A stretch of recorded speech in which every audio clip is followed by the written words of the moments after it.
Bonjour et bienvenue pour un nouvel épisode de Conseiller en placement. Je suis Matthew Stevenson en partenariat avec Dukascopy TV. Rappelez-vous, l'argent peut prendre soin de vous, mais il ne peut pas prendre soin de lui-même. Aujourd'hui, nous nous pencherons sur Walmart.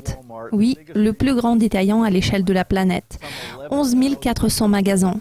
Vous connaissez ce nom, vous avez visité leurs magasins, vous avez acheté leurs produits. Qu'est-ce qui fait le succès de Walmart aujourd'hui?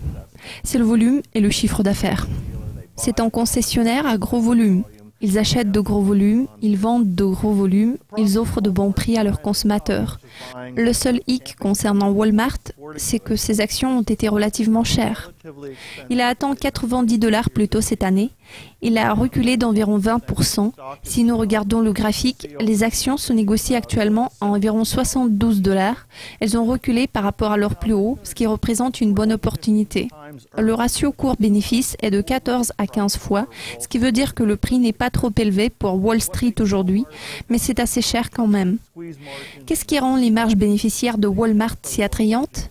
Ils réduisent sensiblement leurs marges achats et ils répercutent ces faibles marges sur leurs clients. Est-ce que j'aime la société Walmart en tant qu'une option possible pour votre portefeuille?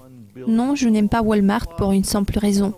3 fois la valeur comptable, la capitalisation boursière est de 231 milliards de dollars. C'est une grande capitalisation boursière. Pour une société, ça signifie 4 grands murs et un grand nombre de marchandises dont une certaine partie s'achète en Asie.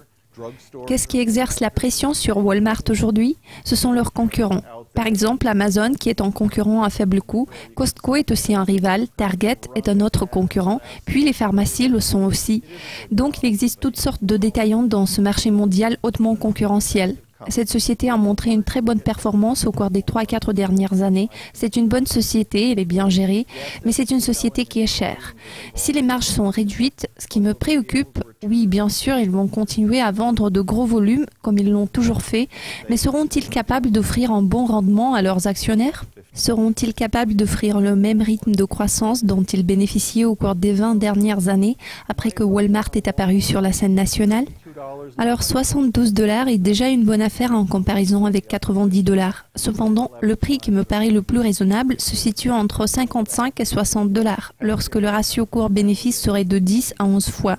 Si ce déclin a déjà été validé, je crois que ça vaut la peine de jeter un coup d'œil sur Walmart. Le temps de cet épisode de Conseiller en placement touche à sa fin. Je suis Matthew Stevenson, en partenariat avec Dukascopy TV.